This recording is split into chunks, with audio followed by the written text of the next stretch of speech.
دربار خلافت میں کسی کام سے، تو حضرت سیدنا ابو بکر صدیق نے اپنے کندھوں سے چادر اتاری، اس چادر کو زمین پہ بچھایا، اس بیٹی کو، اس خاتون کو اپنی چادر پہ بٹھایا۔ تو حضرت سیدنا عمر کہتے ہیں میں نے کہا اللہ نے آپ کو اتنی شانوں سے نوازا ہے، انبیاء کے بعد آپ سب سے افضل ہیں، اور آپ اپنی چادر کس کے لیے بچھا رہے ہیں؟ کون ہے آخر یہ خاتون؟ تو حضرت ابو بکر صدیق فرمانے لگے حضرت سعد بن ربیع رضی اللہ تعالیٰ عنہ نے میدان احد میں حضور کے قدموں میں جان قربان کی تھی۔ میں نے کہا ہاں، کہنے لگے یہ اسی سعد بن ربیع کی بیٹی ہے، یہ آج آئی ہے۔ اور ہمارے ملک میں کیا ہوا؟ کبھی پلٹ کے دیکھنا شہداء کے خاندان کس کیفیت میں، کبھی پلٹ کے دیکھنا سرحدوں پہ جان دینے والوں کے بچوں کی کیفیت کیا ہے۔ کبھی کسی تقریب میں بلا لیا جاتا ہے، 2 جملے کہہ دیے جاتے ہیں، کوئی ایک آدھ میڈل بھی دے دیا جاتا ہے، لیکن کبھی پلٹ کے دیکھنا ان کی کیفیات کیا ہیں، ان کا خیال رکھا، ان چیزوں کو غور کیا گیا۔ کسی نے اگر کسی مقام پہ کوئی نیکی کی تو اس نیکی کا اعزاز رکھا گیا۔ میں نے تو اپنی زندگی میں دیکھا ہے، بڑا چھوٹا آدمی ہوں لیکن میں نے دیکھا ہے دین کا کام آپ تھوڑا کرتے ہیں، رب آپ کو اجر اتنا عطا کرتا ہے، اتنا عطا کرتا ہے کہ انسان شرمندگی میں پانی پانی ہوتا جاتا ہے کہ یہ تو بالکل میری اوقات ہی نہیں تھی، یہ تو کیفیات ہی نہیں تھی، یہ اس مسجد کے نقشے کی جب بات چل رہی تھی تو نقشہ منظور کرنے والوں میں سے ایک صاحب نے مجھے کہا اتنی بڑی مسجد بنا رہے ہیں تو وہاں تو آبادی کوئی نہیں، تو اتنی بڑی مسجد بنا رہے ہیں تو لوگ کہاں سے آئیں گے؟ تو میں نے کہا ہمیں تو پہلے بھی نہیں پتا کہاں سے آتے ہیں۔ وہ کہنے لگے نہیں پھر بھی کوئی اندازہ تو ہو۔ میں نے کہا کہ میں چلے مسلمان پر ویسے ہی اعتبار کرنا چاہیے، تو میں تو ویسے ہی پگڑی داڑھی والا ہوں، سچ بتاتا ہوں مجھے نہیں پتا کہاں سے آئیں گے، پر امید ہے کہ آ جائیں گے۔ اب جو آ رہے ہیں وہ مجھے صرف ایک ہی بات کہہ رہے ہیں تہاڈی جگہ تھوڑی ہے، اے جگہ ذرا بتا لو۔ میں نے کہا ذرا ٹھہر جاؤ، جو چیزیں ہو رہی ہیں ان کو ذرا مینج کر لیں۔ دیکھو اللہ تبارک و تعالی، اللہ کا رسول، دین کسی کا قرض نہیں رکھتا۔ ہمارے مخلص ہونے میں دیر ہوتی ہے، ہم اور جلدی شکوہ کرتے ہیں اپنی زبان پہ، اللہ تعالی ہمیں معاف فرمائے۔ بعض اوقات نہ چاہتے ہوئے کچھ ایسی باتیں آ جاتی ہیں جن میں بعد میں شرمندہ ہوتے ہیں، یار یہ جملہ کیوں کہا، دین تو بڑا اعزاز دینے والا۔ اپنے محسنوں کا شکریہ ادا کریں۔ آپ یقین کریں میں نے زندگی میں ایسے اساتذہ دیکھے جن کا مقصود تنخواہ لینا نہیں تھا، پڑھانا تھا، اور انہوں نے جیب سے خرچ دے کے بچوں کو پڑھایا، دل لگایا، جد و جہد کی۔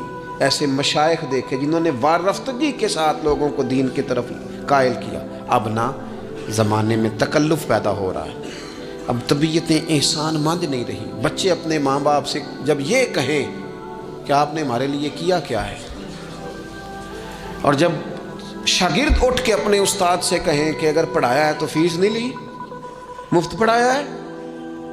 اگر کوئی بیوی اٹھ کے اپنے خامد سے کہہ دے، نبی پاک علیہ السلام نے فرمایا، بخاری میں موجود ہے، کہ ساری زندگی تم عورت کے ساتھ نیکی کرتے ہو لیکن تمہارا ایک عیب دیکھتی ہے تو وہ کہتی ہے میں نے تو کبھی تم میں کوئی بھلائی دیکھی نہیں، یہاں تو سکھ پایا ہی نہیں۔ فرمایا اس بنیاد پر کثرت سے عورتیں دوزخ میں جائیں گی۔ اور اگر وہ خاتون جس نے سارے دکھ سکھ دھوپ چھاؤں خامد کے ساتھ گزاری، اگر خامد اسی کو اٹھ کے تانا زنی کرے اور اس کے 2-1 کاموں کو بنیاد بنا کر کہ یہ چیز نہیں ملی، یہ کپڑا وقت پہ استری ہوا نہیں ملا، اس کی زندگی کی ساری نیکیوں کو توڑ کے رکھ دے، یہاں تک کہ اس کے ماں باپ کے بارے میں بھی کمزور جملے کہے، تو اللہ کا قرآن کہتا ہے وَلَا تَنْسَبُوا الْفَضْلَ بَيْنَكُمْ، آپس میں ایک دوسرے کا احسان بھول نہ جایا کرو۔ تھوڑا سا احسان مند رہیں، تھوڑا سا چیزوں کو سمجھیں، تھوڑا غور کریں۔ اگر یہ مزاج میں بات پیدا ہو جائے تو زمانے میں قرار آئے گا، ہم ایک دوسرے کی قدر کا احساس ہوگا، مل کے رہنا ہم پسند کریں گے، ہمارے اندر وہ چیزیں آئیں گی۔ یہ ادارے بنتے ہیں، یہ چلتے ہیں، لوگ آتے ہیں، میرا ہی نام ہے، مجھے ہی لوگ جانتے ہیں، میرا ہی تعارف ہوتا ہے، لیکن میں تو ابھی آیا ہوں۔ تو جس نے یہاں میرے آنے سے پہلے صفیں بچھائی ہیں وہ بھی تو بڑا قیمتی آدمی ہے نا، جس نے جھاڑو دیا اس کی بھی تو بڑی بات ہے نا۔ جو میں چلا جاؤں گا اپنے معاملات میں، جہاں مجھے مزید سفر کرنے نکل جاؤں گا تو یہاں ڈیوٹی کریں گے، یہاں سے چیزیں اٹھائیں گے، ان کی بھی تو بڑی بات ہے نا۔ لیکن ہم احسان ماننے کو تیار، یعنی سو رہے ہیں سیٹھ صاحب گاڑی میں، پیر صاحب، علامہ صاحب سو رہے ہیں، ڈرائیور گاڑی چلا رہا ہے، وہ سویا ہوا ہے، پتہ نہیں کتنی دیر ہو گئی، ایک ذرا جگہ کسی جگہ بریک لگ گئی ہے تو آنکھ کھلتے کہتا ہے تیار نہ چلا، او بھائی تو سویا ہوا تھا، اس کی نیکی سمجھ جس نے ساری رات تجھے سفر کرایا ہے اور یہاں تو تلخ ہو گیا صرف ایک بات پر۔ احسان مندی کا مزاج نہیں۔ مطعم بن عدی ایک سردار تھا قریش کا۔ یہ بات نا، یہ ایک میں پڑھتے پڑھتے میں بدر کو پڑھ رہا تھا دراصل، یہ ایک بات میں نے پڑھی تو یہ سارا عنوان ہی میں نے بدل دیا، میں نے کہا بات ہی اس پہ کر دیں۔ ایک شخص کا ذکر آیا بدر میں، مطعم بن عدی کا، کافر ہے، مسلمان نہیں ہوا، بدر میں اس کا ذکر آیا۔ ذرا دیکھیے ذکر کیسے آیا۔ نبی اکرم صلی اللہ تعالیٰ علیہ وسلم جب طائف سے واپس آئے نا، تو جب کوئی شہر سے جاتا تھا واپس آتا تھا تو کسی کی پناہ میں آتا تھا تاکہ پھر کو اسے تکلیف نہ دے، اس دور کا رواج تھا۔ تو نبی پاک علیہ السلام جب واپس آئے تو کئی لوگوں سے بات کی گئی لیکن کوئی بھی آگے نہ بڑھا حضور کی حفاظت کے لیے۔ تو مطعم بن عدی اپنے 6 یا 7 بیٹوں کو لے کر اسلحے سمیت پوری شان و شوکت کے ساتھ نبی پاک کو لے کے آیا، اور پھر حضور نے بیت اللہ شریف میں نماز پڑھی۔ وقت گزر گیا، ایک دور کی بات تھی، ایک بات تھی، وہ دور گزر گیا، اس کے بعد بڑے دور آئے، اللہ نے معراج عطا کی، حضور یہاں آ گئے مدینہ طیبہ میں، یہاں سینکڑوں لوگ مسلمان ہوئے، بدر میں اللہ نے فتح دی۔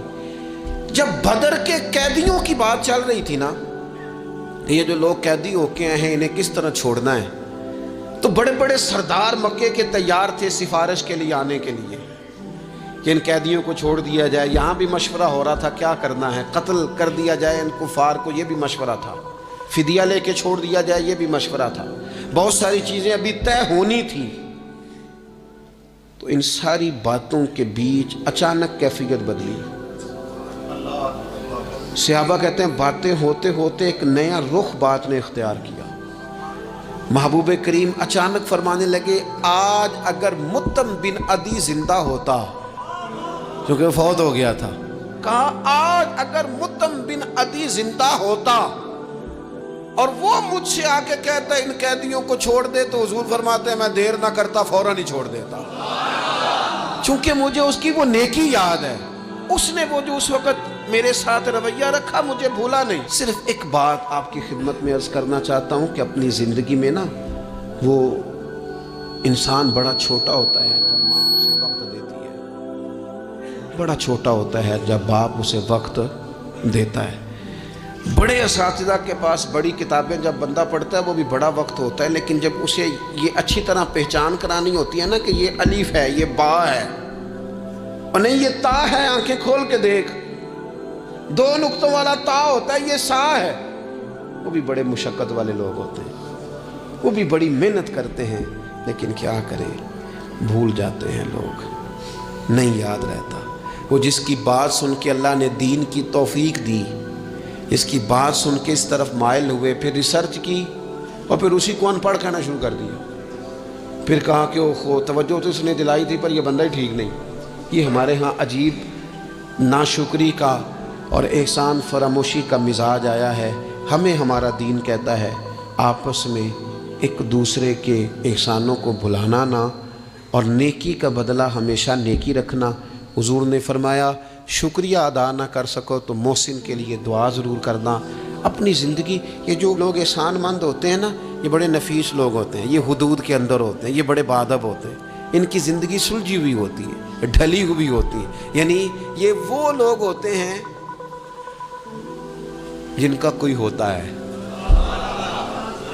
یعنی ان کی کوئی سند ہوتی ہے، ان کے کوئی پیچھے ہوتا ہے، ان کی کوئی بہک ہوتی ہے، انہیں کوئی کہنے والا ہوتا ہے، ان کا کوئی استاد مرشد ہوتا ہے، انہوں نے کسی سے سیکھا ہوتا ہے، ان کی کوئی پشت ہوتی ہے، یعنی یہ وہ ہوتے ہیں جن کا کوئی ہوتا ہے۔ اور جو کہے کہ میں تو ساری محنت آپ ہی کی تھی، ابے بھی کچھ نہیں سی دیتا، پائی بھی چھٹ گئے سن، فلانا بھی، تو بھائی تو ڈھلا ہوا ہی نہیں ہے، ایسا آزاد بندہ، اس طرح کی کیفیات، یہ انداز درست نہیں ہے۔ اپنی زندگی کو احسان مند بنائیں۔ ہم بڑے لوگوں کے احسان مند ہیں، آپ یقین کریں، کبھی سوچتے ہیں تو ڈھیر سارے لوگ ایسے ہیں جن کے بارے میں سوچتے ہیں یار تیرا شکریہ کیسے ادا کریں گے، کہاں سے وہ لفظ لائیں گے، جن سے تیرے بڑے سارے زندگی میں لوگ ہوتے ہیں۔ بس اپنا مزاج احسان مندی والا بنائیں، نہ جزا دے سکیں اور نہ کوئی بدلہ دے سکیں تو دعا کے تو الفاظ ادا کیے جا سکتے ہیں۔ ایک ضروری بات آخر میں آپ سے یہ عرض کرنی ہے یہ جو رمضان المبارک کا آخری عشرہ ہوتا ہے نا، یہ بڑا قیمتی ہے۔ میں پہلے بھی دوستوں سے عرض کرتا رہتا ہوں کہ ہم نا یہ آخری 10 دن اکثر بازاروں میں گھوم کے گزار دیتے ہیں، پہلے بھی ساری خریداری کی جا سکتی ہے۔ بخاری مسلم میں حدیث ہے، سیدہ عائشہ صدیقہ رضی اللہ تعالیٰ عنہ فرماتی ہیں آخری 10 دن جو رمضان کے ہوتے تھے حضور خود بھی بیدار ہوتے تھے، ہمیں بھی بیدار کرتے تھے۔ یہ راتیں بیدار رہنے کی ہیں، شب قدر کی تلاش کی ہیں۔ نبی پاک نے اعتکاف فرمایا ہے، کوشش کریں، جو تو اعتکاف بیٹھ رہے ہیں وہ تو بڑے باعث مبارکباد ہیں، جو نہیں بھی نہ بیٹھ رہے وہ بھی اپنے اپنے علاقے کی مساجد میں کوشش کریں، 1 رات مل جائے، 2 مل جائیں، 4 مل جائیں، جتنا اضافی ٹائم ملے آخری 10 دنوں میں وہ مسجد میں گزاریں۔ زیادہ سے زیادہ وقت قرآن